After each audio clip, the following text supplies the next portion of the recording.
So, hey guys, you guys know I get excited when it comes to the Speak Easy interviews. And today's episode is about to blow your mind. In case you did not know, I'm going to tell you again. Today's episode is about to blow your mind. Why? Because no more excuses.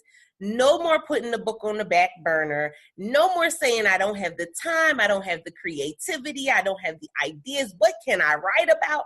No more excuses. Oh my goodness. If you haven't done so already, share out the broadcast because somebody somewhere is going to need this information right now. You know at least 5 people that have been talking about, I want to write a book.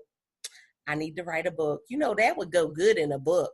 Yeah, it sounds good, but guess what? Today is the day that you get it done. Today is the day that you get started. Today is the day that you are going to say, all right, now if she did all that and she did all that, what am I waiting for? And that's my question to you. What are you waiting for? Literally, I am your host, Altavis Pelzer, the voice coach, not a voice coach, but the voice coach, professional speaker, certified life coach, and Amazon bestselling author. And this is Speak Easy, guys, where we talk about the behind the scenes of what it is to be the speaker or the author. Now, with that being said, I have an amazing guest today. Hey, Tammie.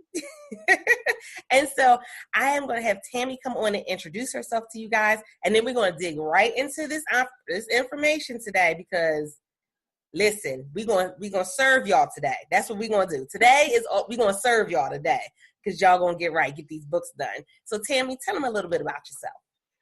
Okay, first of all, Altavis, thank you so much for the opportunity. When people ask me what I do, my response is a lot. I am a married homeschooling mother of 3 heads of hair, 14, 10, and 5. From Memphis, Tennessee. When I am not lovingly harassing my children, I am a substitute teacher, homeschool consultant, private tutor, virtual assistant, editor, proofreader, wife, mom, and the proud author of 17, yes, 1 and a 7, 17 books, all published within the last 2 years, between September of 2015 and October of 2017.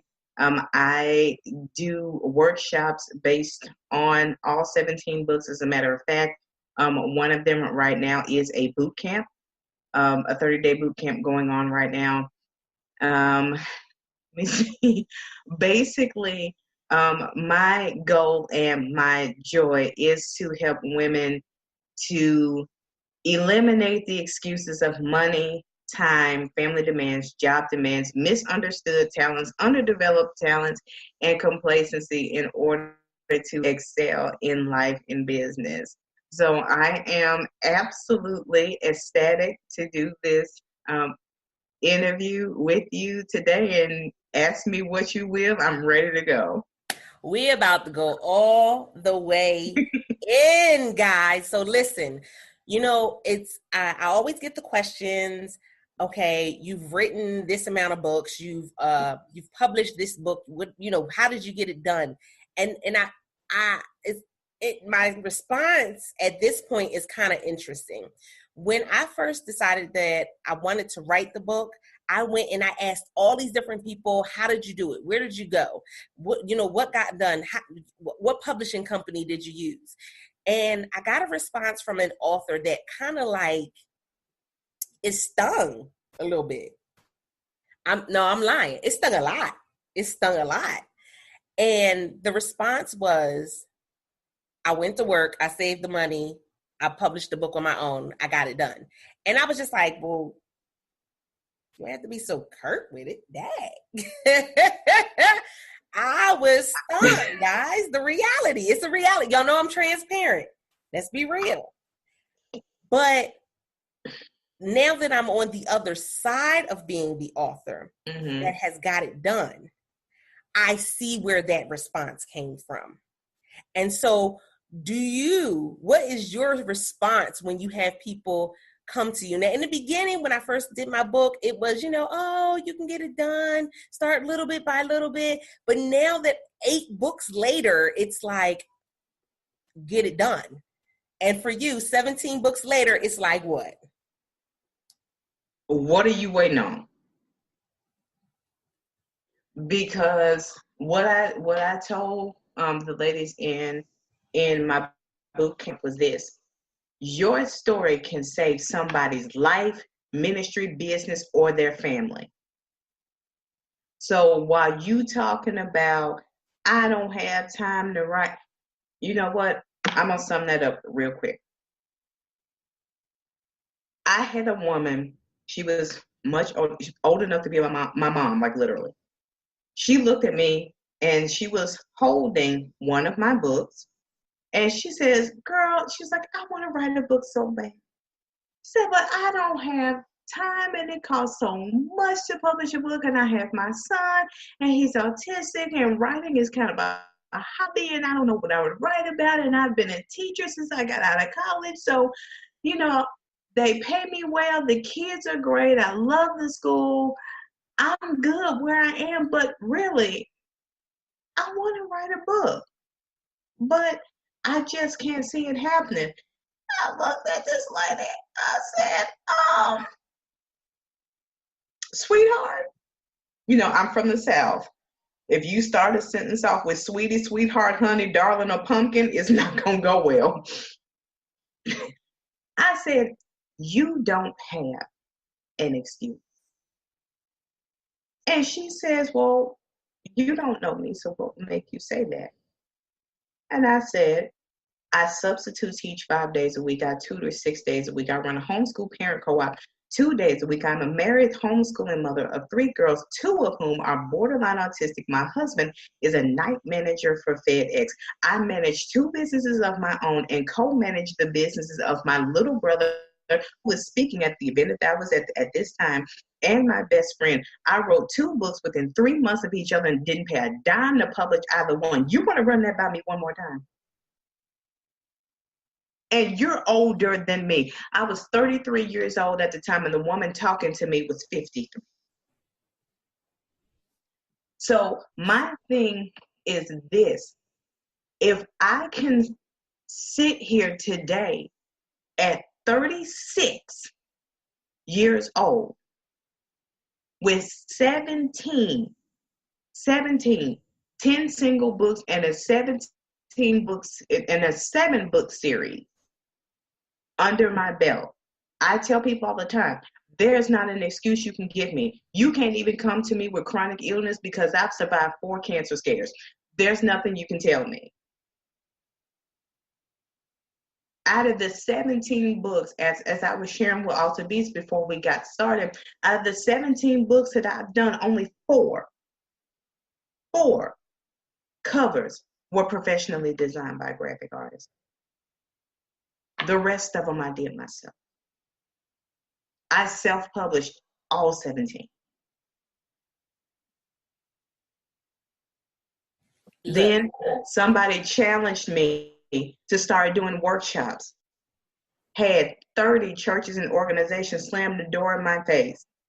But a friend of mine had a nonprofit. She says, "Tammie, if your library will accept my nonprofit information, you should be able to get the room for free." I've held 12 workshops of my own since 2016 on what I have written. So whatever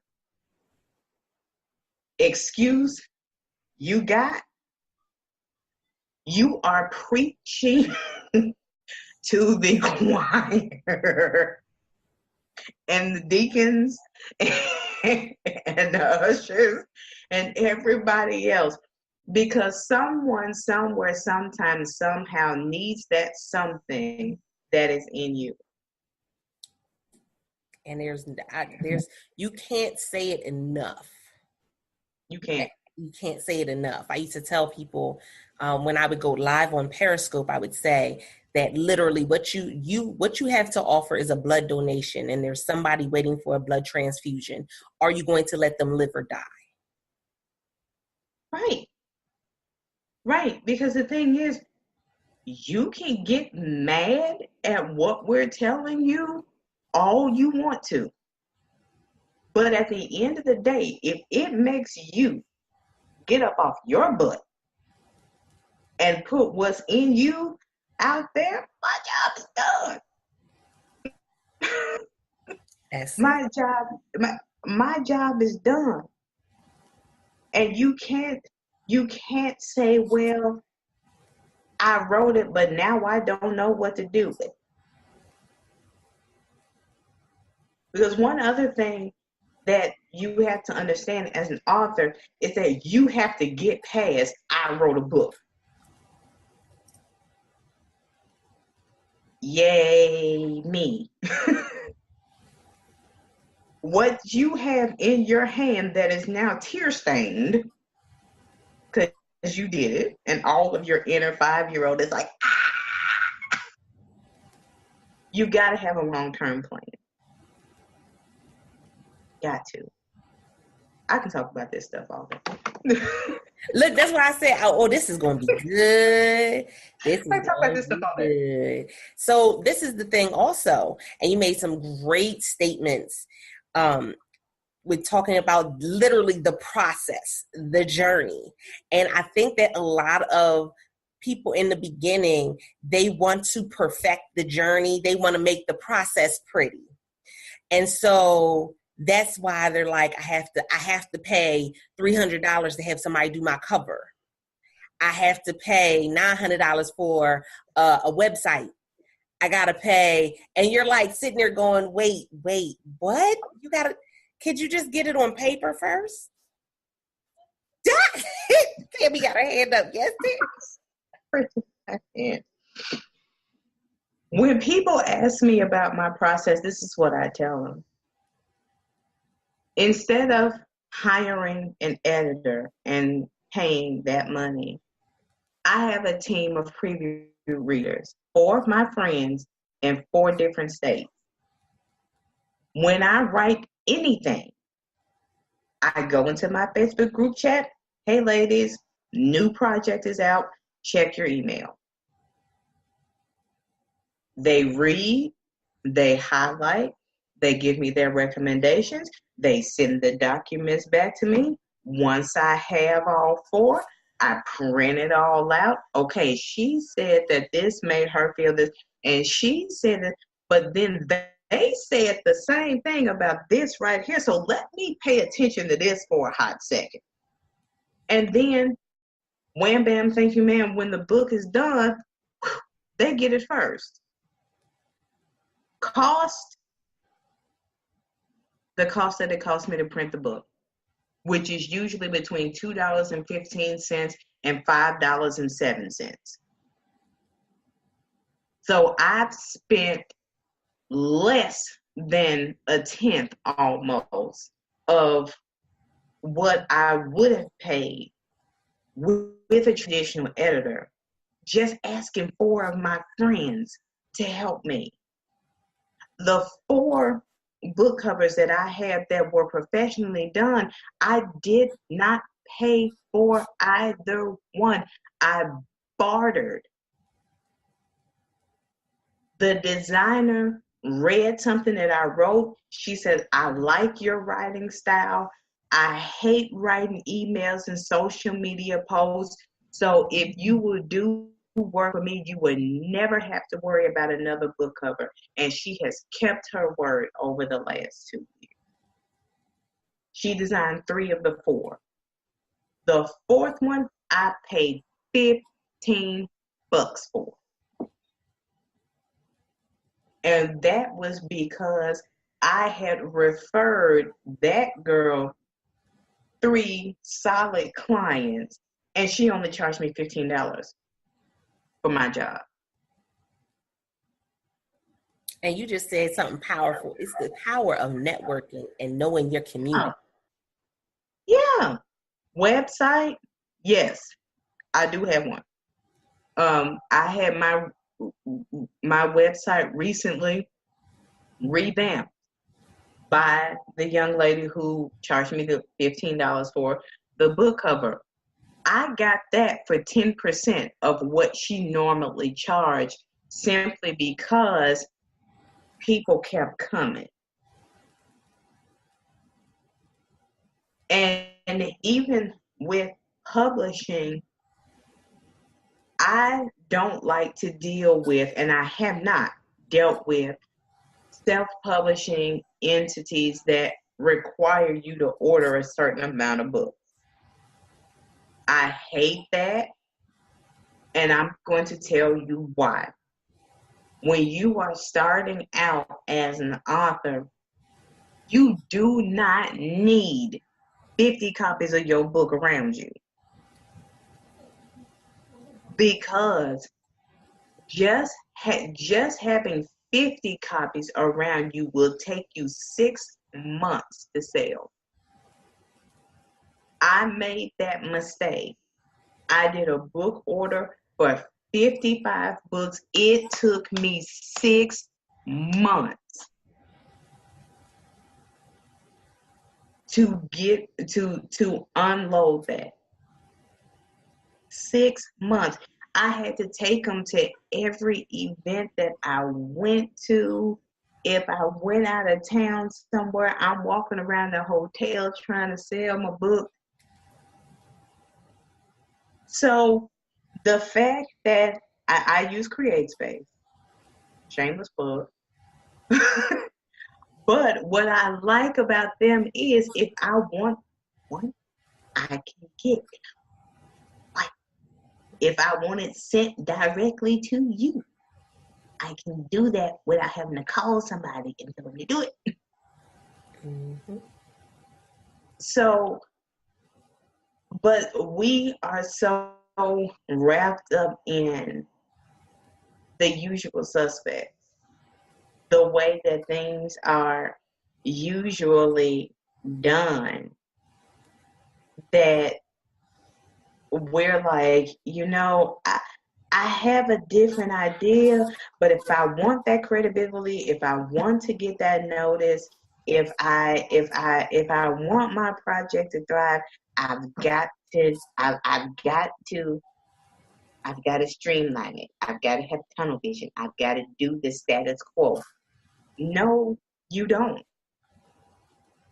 I actually had somebody to tell me that, yeah, go ahead, keep on writing, but you're not going to achieve the notoriety that you want to until you do a collaborative project.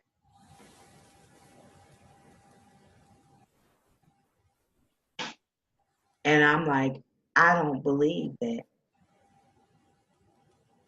Not that I'm unwilling to do a collaborative project, but no. I know what I've done. I know what I'm doing.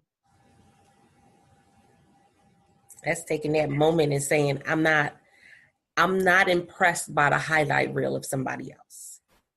Well, exactly, because the person who said this, everything that she's done, not devaluing her success at all, but everything she's done has been a collaborative project.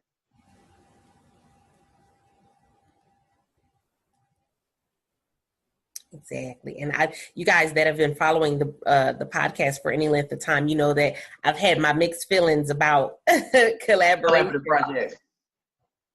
I've had my mixed feelings about it. I've had some good stories and some bad ones. So don't think that it's all easy when you go and do a collaboration, because you're like, oh, well, it's a lot of us, so it shouldn't be as hard. I beg to differ. No, it's different, because you will, in a sense, become what I call in my business talent star. You are using your talent and your skill really to make somebody else look good.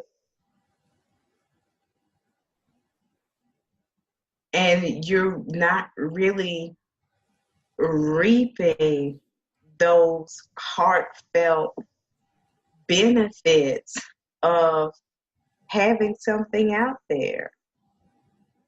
Sure, the book became a bestseller, and now, people are coming to you and they're like, oh my God, and then they're buying the book and asking you to autograph your chapter. I did that with somebody's collaborative project that I bought.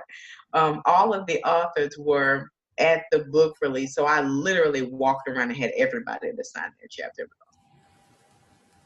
However, you have to ask yourself, and I was saying this to a lady just a couple of days ago who's a ghostwriter, and wanted me to come in on one of her collaborative projects.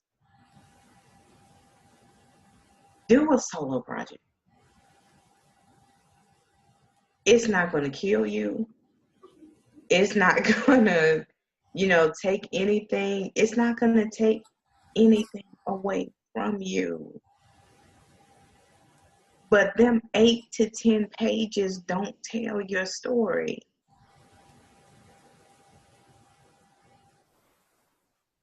They don't. Powerful right there, because you showing up right. Those 8 to 10 pages don't tell your story.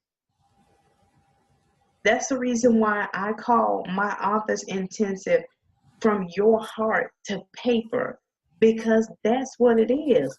Those 8 to 10 pages is about that much of who you are and what you do.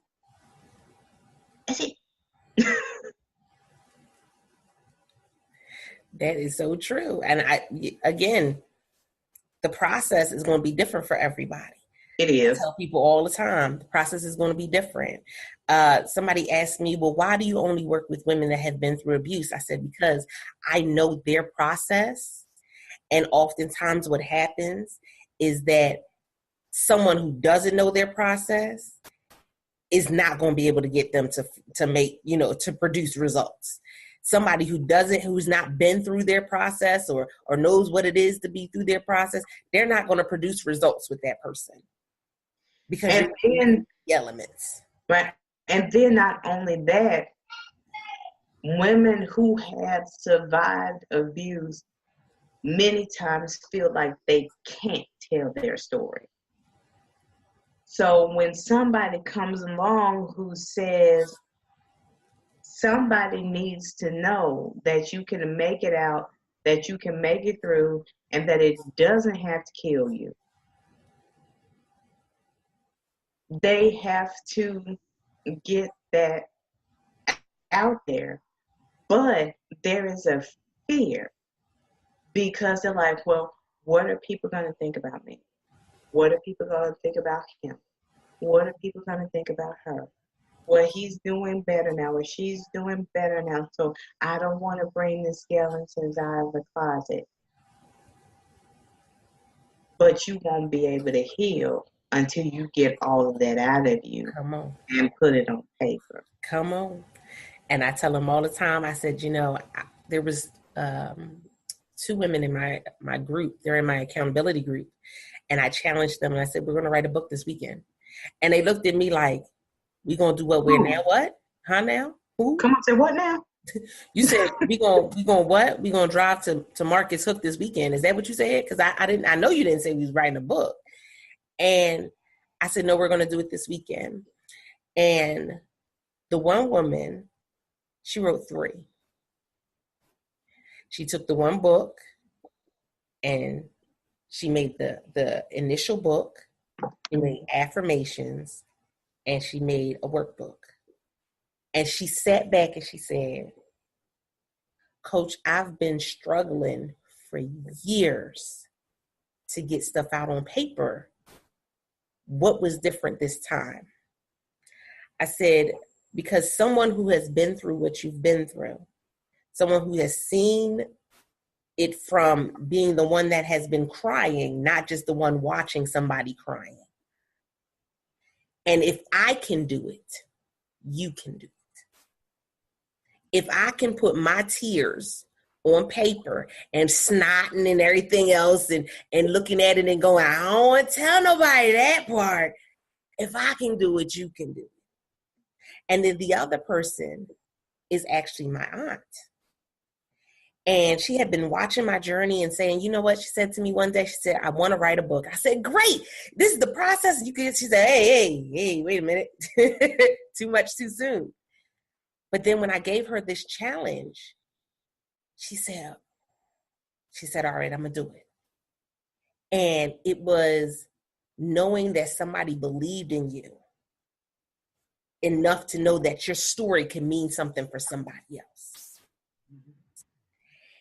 And she has now published 3 books and about to publish book number 4. And I love when we, and I'm going to say it, we as women, when we can support each other and say, sis, I know where you've been. I've been there too. And I think a lot of times we have so many people, especially those who are mentors or coaches that have gotten to a certain level where they don't want to talk about the behind the scenes. They don't want to go live without makeup on and full face and everything. They don't want to tell you that they published a book and it completely bombed. They don't want to tell you those things. But it's the ones that are willing to share with you the process, that it ain't pretty. Those are the ones that are really going to be invested. Right, and the thing is, and I know I've had people that say this to me before. They look at those who write or who speak or who coach as superhuman. We're not. I was joking with a high school friend of mine, and she was like, oh my God, you're sitting still and actually not writing for the day? She was like, Tammie's human, Tammie's human. I'm like, don't you dare tell a soul. And she says, oh, no, ma'am, they would never hear from me. She says, I would not be responsible for bringing down the franchise. But the thing about it is, you know, we get so wrapped up in the glitz and the glam, like you said. People, you know, because I had somebody to kind of throw shade my way because I did a live, and they were like, man, these business owners and coaches coming on here doing live and they hair ain't done. I'm like,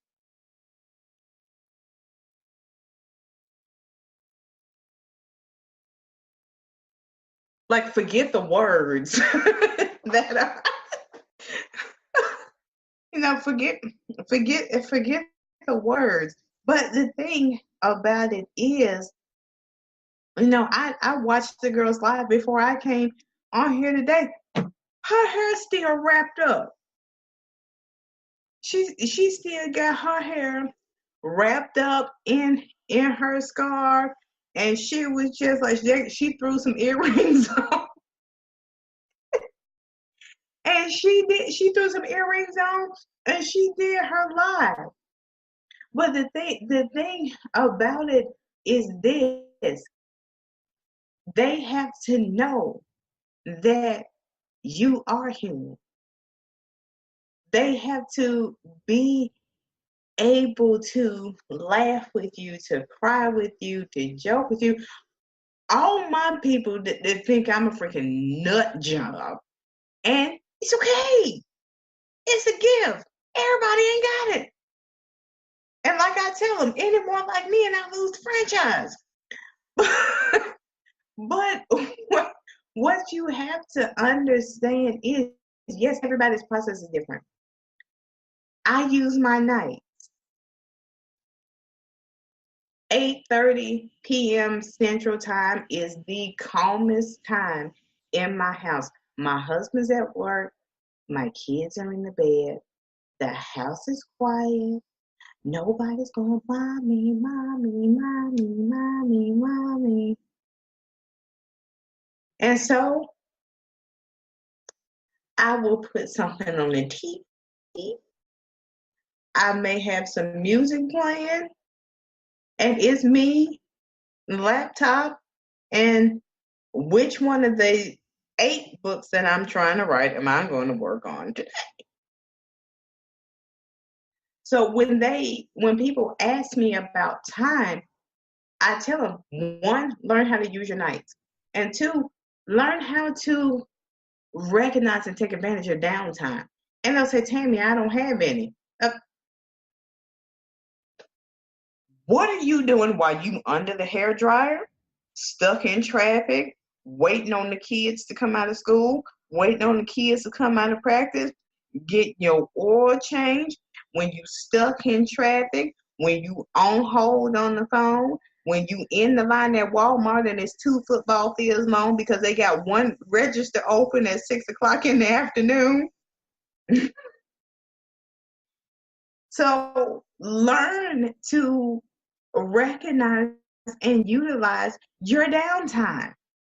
Case in point, whenever there's one of my workshops that whenever I do it, I always have a room full of ladies and then one dude.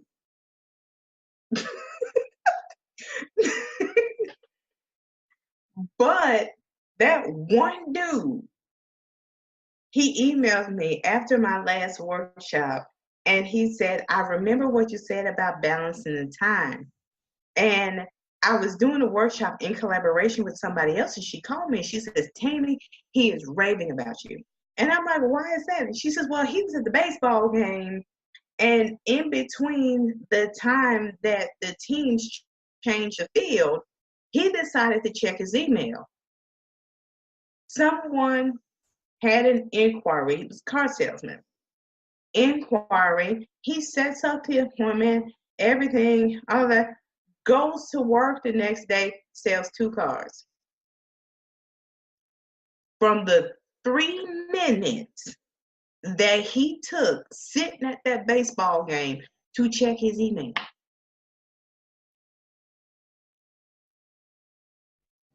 That's that whole being deliberate about my time. My time is my time. Are you managing it or are you wasting it? That's it. I tell people, you listen, you on the train, you listen, at this point, I and y'all know we giving all types of secret sauce today, guys. So if you haven't figured out the broadcast, all 11 herbs, all the sauce. We giving y'all the KFC sauce. ain't got nothing on us. Boom. Came from. Okay, we giving all the sauce today. Chipotle sauce. Man, Chick-fil-A sauce. Okay, we give it all today. Mustard. But we done told you how we make the barbecue sauce and everything. Right? I said, if you at this point you have no excuse. I am in love with Audible. Like me and Audible is married. Like that's my bae. That's boo right there. Because Audible, literally, you can go and put it on, and there's a timer. And you can put it on for a certain length of time before you go to bed. You can put it on a certain length of time before you wake up. When you wake up, you can put it on a certain time for when you're on your way to work, for when you're on your way home, for your lunch break. Come on now, saints, get it together. Like you have no excuse. And I said, when I said it, they were like, I never thought about that. And I get it, because that's not really, that's what you got me for. That's why you come to us. But the thing is, the thing about that is, I read a meme on Facebook the other day. It says, I found my results when I lost all my excuses. And I tell people all the time, my life is not perfect. My business is not perfect. But I will tell you, I am a living, breathing excuse elimination specialist. Give me 2 weeks of uninterrupted time, and I promise you, I'll be on rope 9. I'm just saying. But what you have to understand is, like I said too, I may be repeating myself, but it's still good. Your story can literally save somebody's life, ministry, business, or their family. There is somebody out there who is hanging by an eyelash that needs to know that it's okay. You can make it. What you're going through does not have to kill you. It does not have to break you. And then let the opinions of others roll off of you. Because I'm going to tell you this. When I wrote my first book, after taking a break from writing for about 15 years, I know I'm not going to. But my first book, the people closest to me ripped it to shreds, told me I should be ashamed of myself. It was below my education. If they had a daughter, they would never allow them to read it, that I should have, had more eyes on it than mine because of all the mistakes. And just all of this. So I asked the person to show me what they were talking about. They took me to 2 pages in my book. 2. 1, honestly, I had left a word out, the word "the." And the second one was just the fact that this was a man reading a book written to young girls. However, when that book came out, after I corrected them, two little mistakes, I had churches all over the country ordering 4 to 10 copies at a time. I had 2 of my city's largest nonprofits to use the book for summer book clubs, which I showed up at. Books in hand, signed them, answered questions, all the other good stuff. Got another nonprofit book club on the same book tomorrow with a group of with a volleyball team. So if you get nothing else out of anything that I've said, and we've said a lot, know this: there are no more excuses.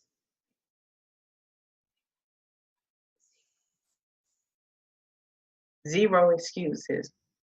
And there's always gonna be somebody that doubts your vision.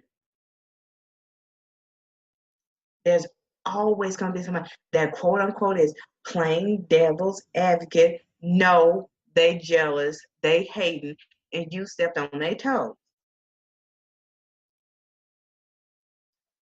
What an awesome play that girl. We gonna pass this off. Listen. And it's you went right into the next part that I wanted to talk about, which you said you had not been writing for 10 years. And, in reading your bio, I pointed that out before we started, because I said, that was amazing, because how you started back up was journaling. And I feel like journaling has become that lost art where people have literally said, oh no, journaling is for teenagers, for teenage girls, or I don't have time to journal, or let's talk about that piece of it. Okay. So the one book that I got ripped for, the one that I was just talking about, was a collection of journal entries that I wrote as reflections after watching Dr. Phil every day for 2 weeks straight. And when someone told me that publishing on Amazon was free, I went to Amazon, I downloaded the book template, I typed those journal entries up, put a little scripture on the end, and it was 51 pages. And I said, okay, 51 pages, not terrible. I went through the review process. They did all of their checks and balances and all that other good stuff. They said it'll be between 12 and 72 hours. And I woke up to my phone going absolutely nuts.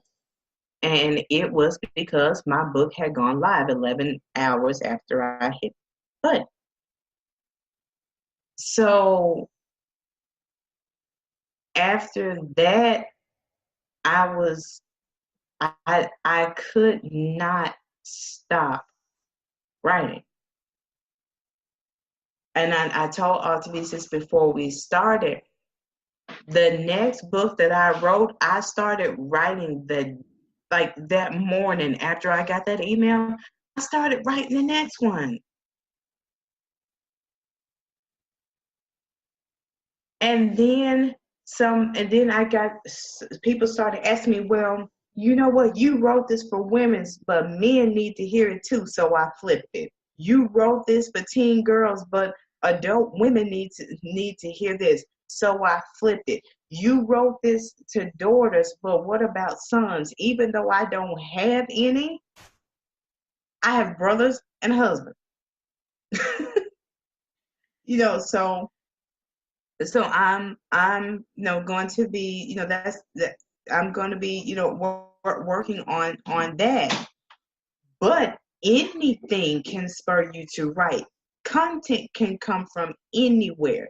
That's why people don't like to talk to me, because I will turn our conversation into a book somewhere down the line. I'm not going to call your name because I'm not that petty.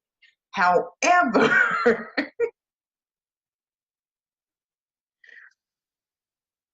if it bothers me,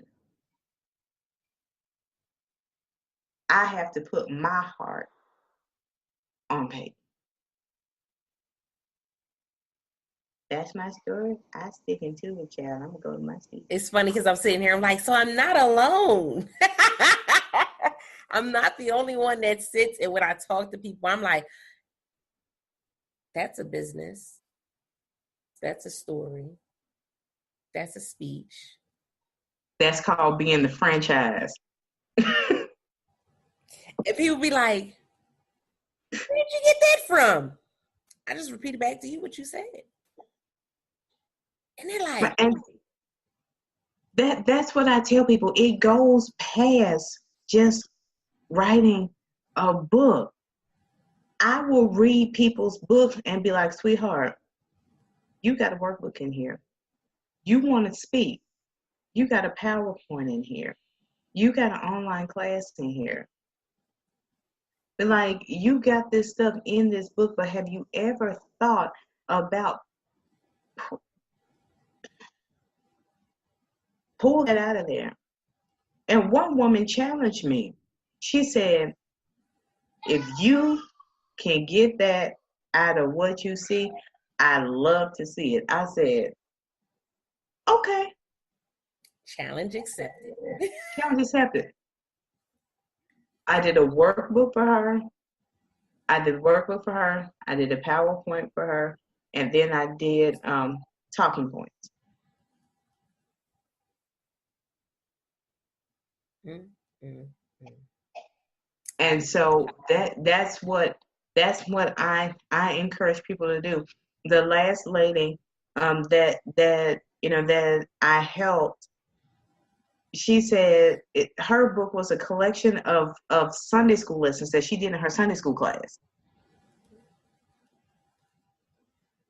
It can come from anywhere. I did somebody's 5-day morning success call. I'm transcribing that into a book now. So what you have to understand is that it's nothing fancy. It doesn't have to be pretty. It doesn't have to be packaged. It don't even have to be cute.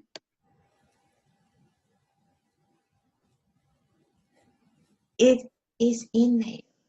Mm-hmm. That's right. Your head and your heart space are under attack, and that sheet of paper or that blank computer screen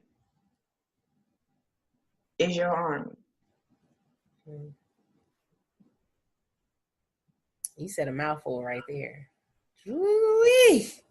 Because yes, indeed, writing has definitely been my safety net. It's been my purpose. It's changed, over the course of time as I've learned new things and I always tell people, I said, the reason why it took me 8 years to write that first book was because if I had published it in the first year, then I would have been, it just would have been another bitter story.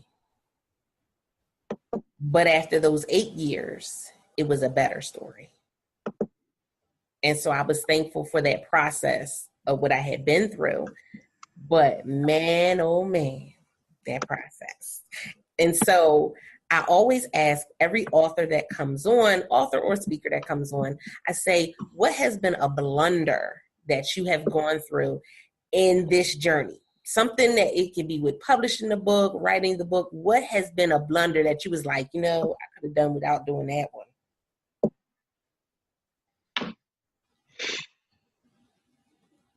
I would have to say when I transformed one of my books,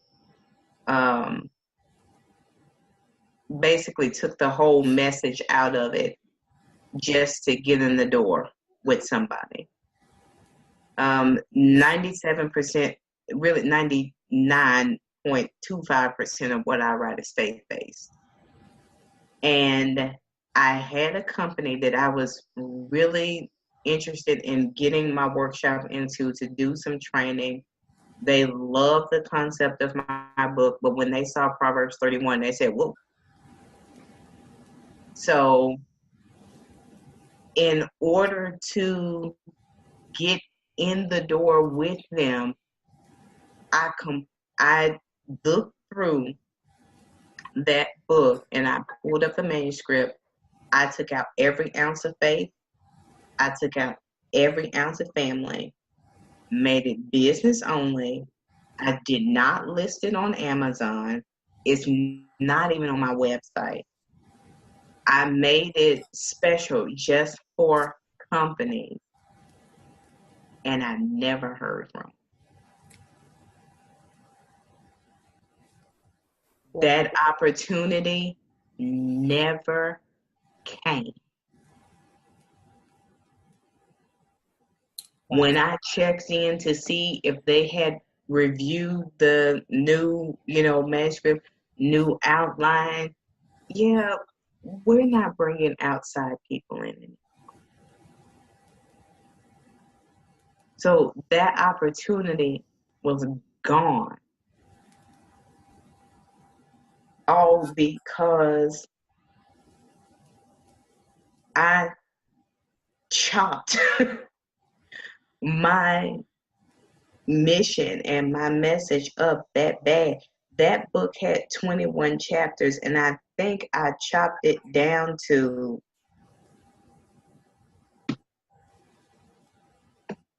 sorry, I'm looking at the back cover of the book that I'm talking about. Chopped it down to 17. And in those 17, if there was any faith or any family, I took it out. And that opportunity never came.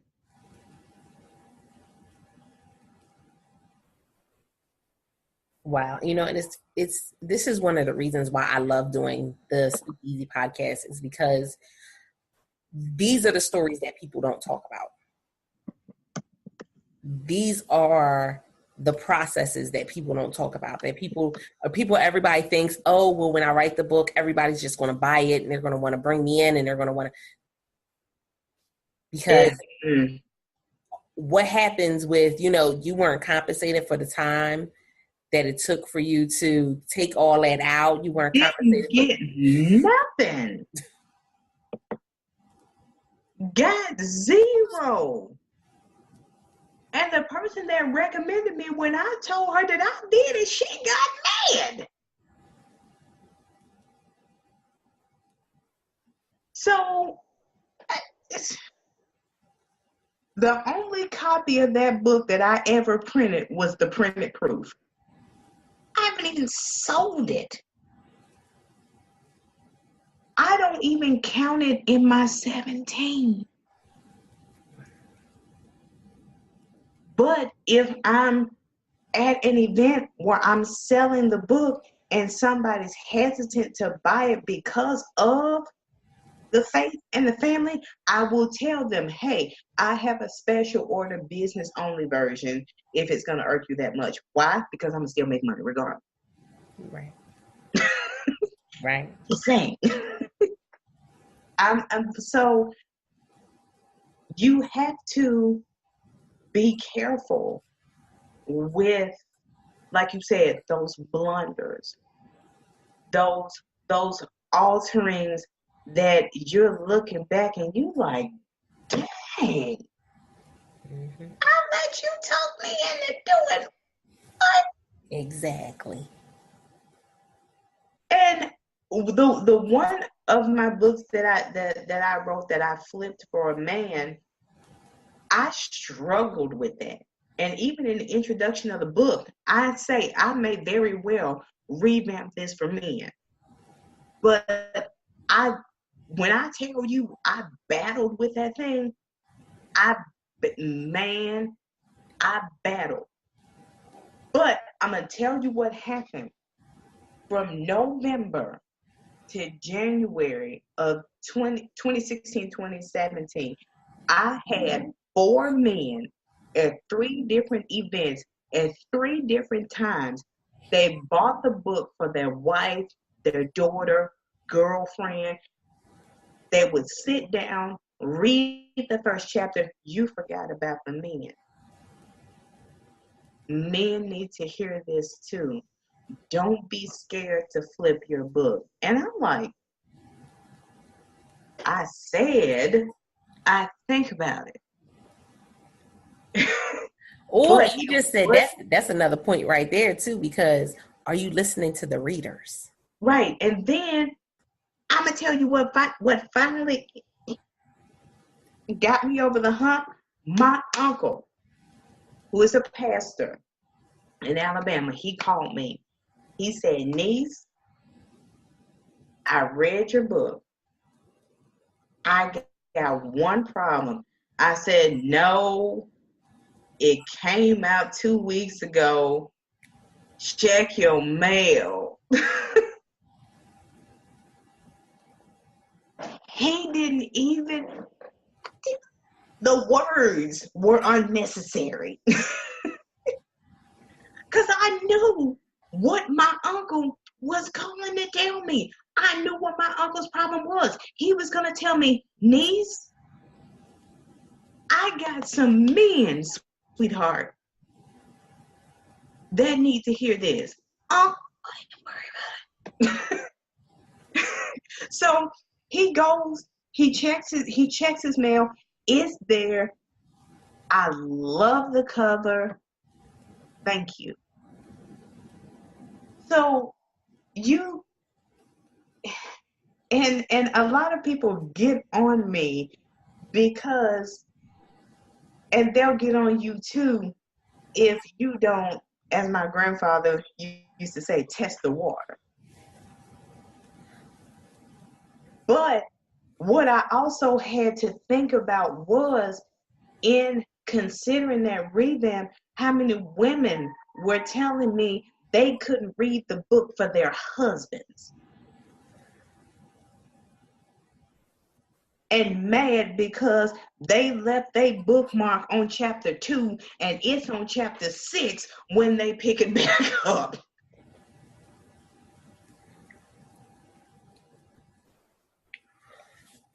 And so you have to understand that what you write ain't even just for the person that you wrote it for.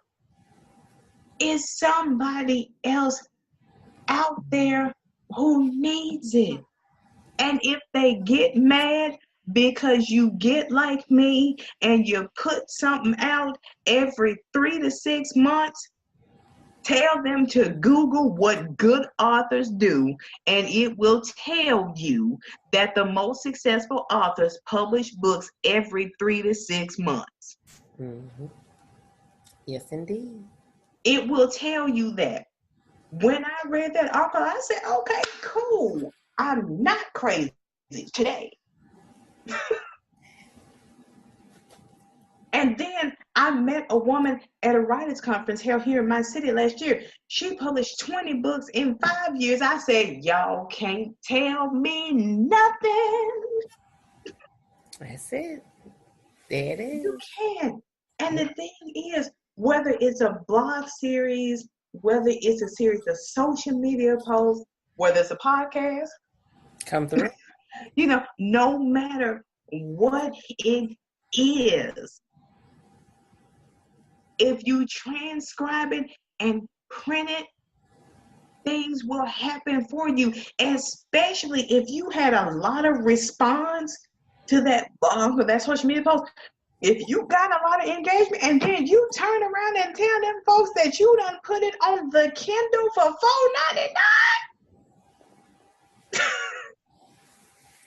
come on now. Listen. I have a radio show of my own. I didn't have to think about what I was going to talk about with my radio show.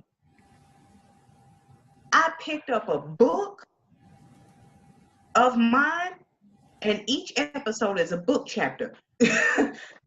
and I'm glad people know that. The producer of the show, she asked me, she says, Tammie, do you have this in a book somewhere? I say, yes, ma'am, I do. Here's my link. Mm-hmm. So it goes back to what I said earlier. You've done more than just written a book. What is your long-term plan for that book? People know that's 17 books, that's 17 workshops I will teach on either one. And a copy of the book is included in the ticket price. Come on, businesswoman. Come on. A copy of the book is included in the business price. And I will be standing my happy tail right in front of you with the highlighted proof copy, keeping myself on track with the book that I'm talking about. What page you on, baby? I'm on page 57, paragraph 2. I'm on the 3rd sentence. Come on now.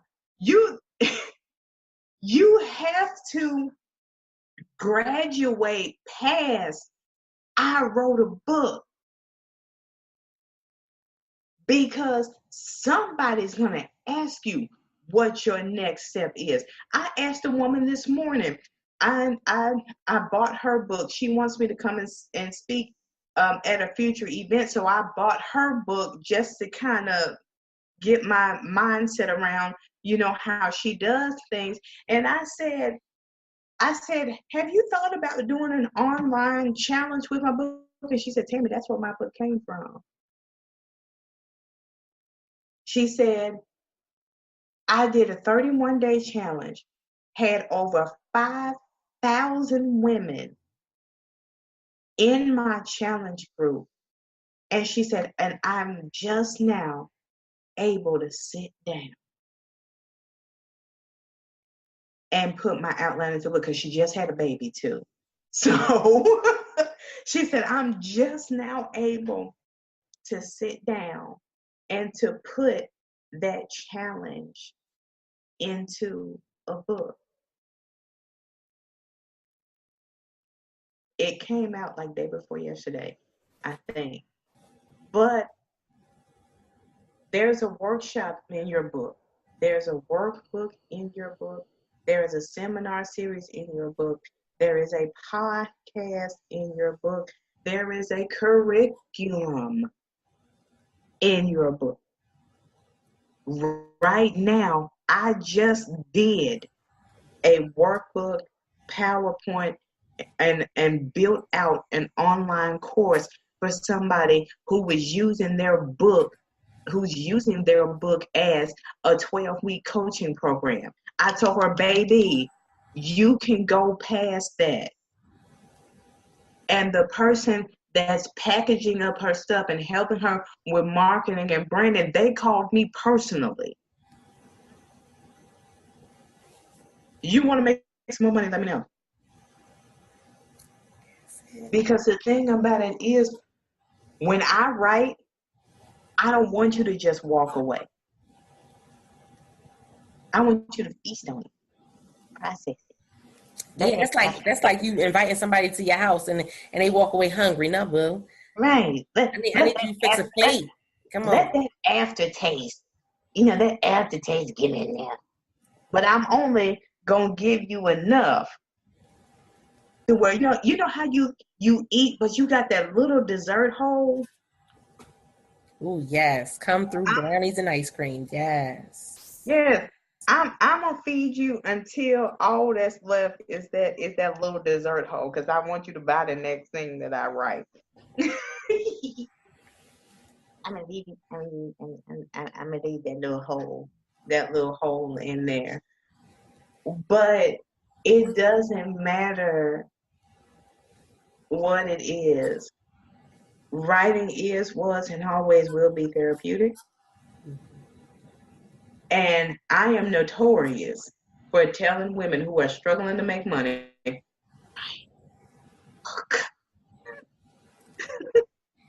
and they don't, and there is a sense of ease in doing so, simply because it's already in you. And if you journal, it's already come out of you. Type it up, hit F7 in Word, correct the stuff that makes sense, upload that sucker to Create Space, baby, create your cover, and push the button. Push the button. My friend that I told y'all about, that her book is a collection of Sunday school lessons, she called me. She says, I've got it in Word. It's all formatted. It's all pretty. I have my cover. Help. I said, hold on just a second. Let me give me some water. And now she's getting ready to host her first conference in April. Book just came out in December. So you never know the true impact of you putting your heart out there on paper. Because I tell people all the time, the person that you're talking to about what you want them to do, they can have or be the key to your next step. But would they give it to you? Would they even let you know that they have it because of the attitude that you have around your project? That speaks volumes. Volumes. You have given so many nuggets today, Tammie.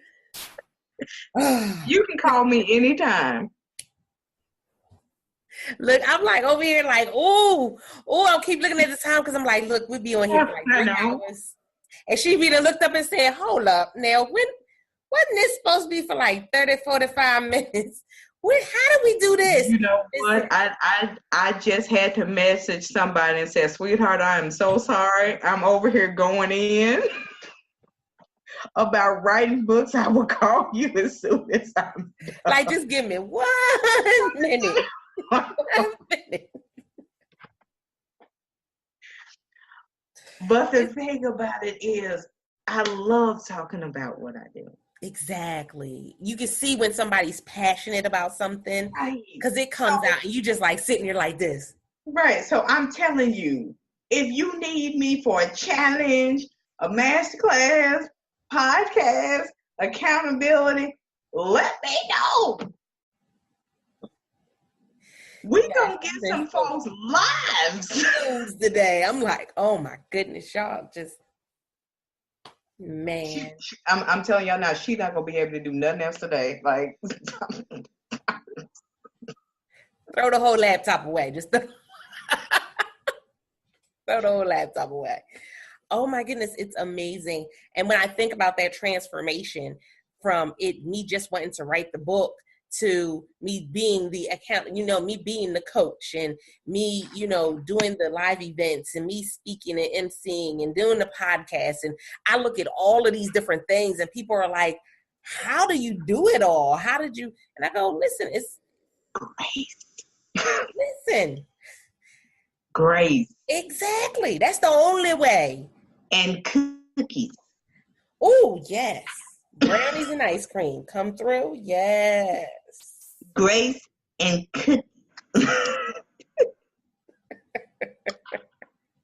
Grace and cookies. And if y'all think I'm crazy, I'm about to do something real quick. Crazy number 1. Crazy number 2. Crazy number 3.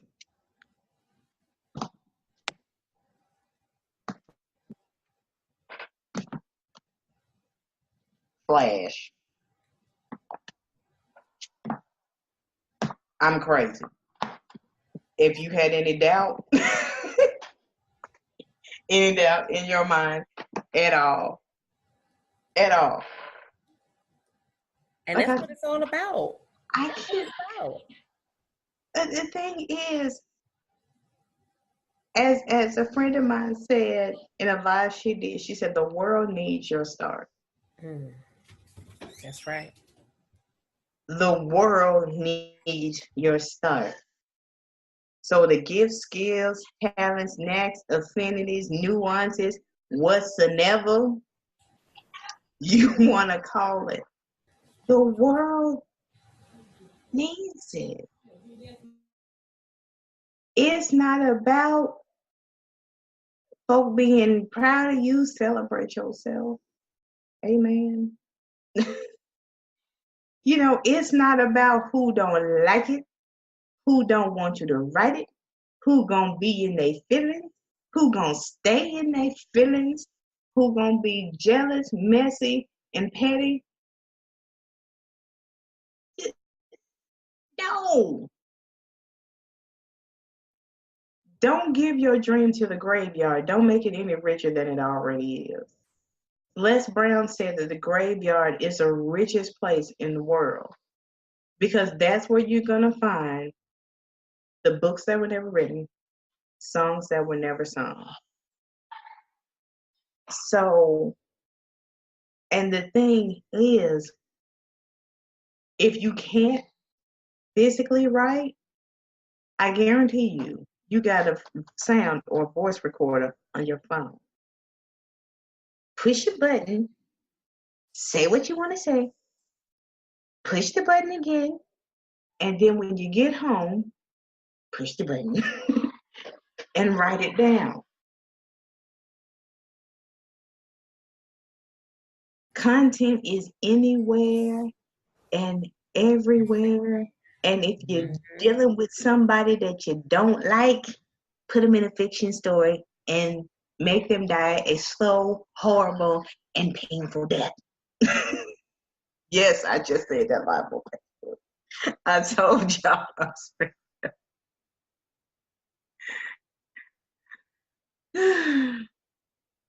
My goodness, that's right. You never piss off an author.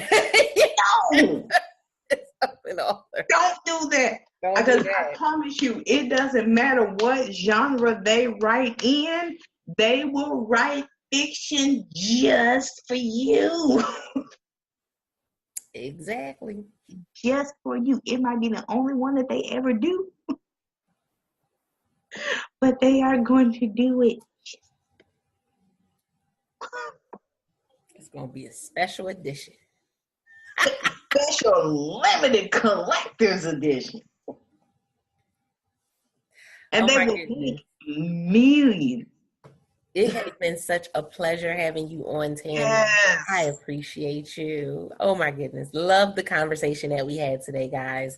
Tammie, let them know where they can get the books, how they can find you on social media, so that way, so they can connect. Okay, so you can find me here on Facebook at author Tammie T. Pope, Tammie being spelled Tammie. you can find me at The Virtuous Businesswoman Speaks, Tammie Terrell Mompreneur Coaching, or Real Businesswomen Slay Slayers. My radio show, The Virtuous Businesswoman Motivational Broadcast, I do stream live on Facebook, Instagram, and Periscope on the second and fourth Thursdays of the month. Tuesday, March 6th at 8:30 p.m. Central Standard Time, I will be doing the next installment of my booklet series, where I am telling the backstories of all 17 of my books one by one. And I will be doing my From One King's Daughter to Another devotional books, both the one for young girls and for the one for adult women. If you are interested in a chat or you're looking for an intensive, you're ready to get it out there, you can go to Tammie Terrell, TammieTerrell.as.me and schedule your From Your Heart to Paper Office intensive. I am here to help you literally put your heart on paper. If you are just wondering what the heck you are supposed to be doing with your life at this point, you can reach out to me through either page and ask me about the April cycle of my book, of my boot camps, where I dive into coaching and accountability and answering the questions of who, what, when, where, why, how, and how much. You can find most of my books on Amazon. Just make sure that you do spell my first name right, Tammie. There are 2 Tammie Polks listed on Amazon. There's a Tammie M Polk and there's a Tammie T Polk. I am the T. And you'll probably know that because when you type it in, it's going to be like, yeah. Loads of stuff, heaps of stuff. And just to put a little nugget out there, I am working on my first 2-in-1 book project called the Personal Perspectives Project, #Shade Disguise. Talking about the 4 common areas where women display their jealousy and the 15 things that we will say to people when we are being jealous, messy, or petty. Oh, Tammie.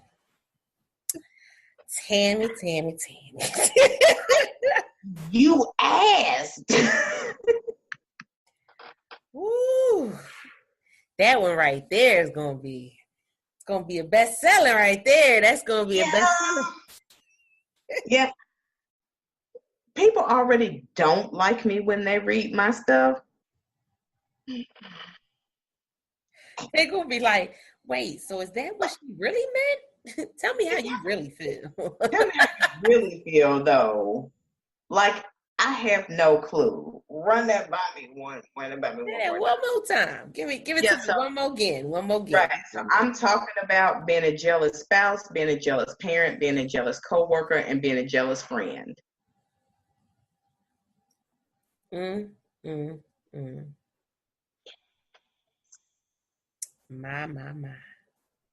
Yes. That's all you can say. So guys, those who have been joining, if you are an author or a speaker and you would love to be a guest on the Speak Easy podcast, go to bit.ly/Speak Easy podcast, all lowercase, in order for you to choose a date and time that works best for you. And don't forget, if you haven't done so already, share out the broadcast. Wherever you're catching this, make sure you tap and make sure you follow, because you want to know when we are uploading the next episode. Until the next episode. I'm gonna get my own theme song, y'all. Right. Just because I feel as though I need one at times, or maybe because I'm always dancing. One of those reasons I'm going to get my own theme song. One of those reasons fit. So for y'all, until next time, don't forget to press it out.